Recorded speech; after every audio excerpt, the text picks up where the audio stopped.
Vakar prie sienos su Baltarusija sulaikytas priekaba gabentas įtartinas kateris, kurį mėginta įvežti panaudojus, kaip manoma, suklastotus dokumentus.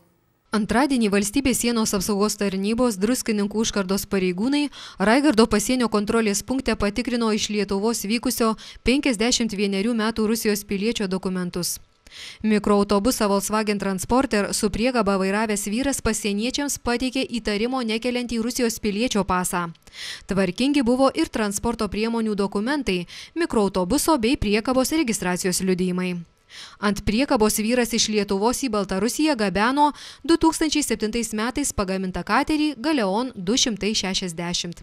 Valstybės sienos apsaugos tarnybos pareigūnai atkreipė dėmesį į užsieniečio pateiktą vadinamąjį laivo bilietą, rusiško pavyzdžio katerio registracijos liudijimą. Paaiškėjo, kad įrašai jame nesutampa su identifikaciniais plaukiojimo priemonės numeriais.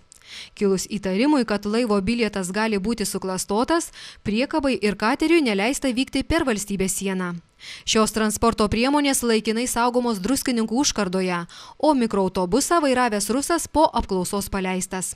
Dėl neteisėtų būdų gauto turto įgyjimo valstybės sienos apsaugos tarnybos Varėnos rinktinės pareigūnai pradėjo ikiteisminį tyrimą.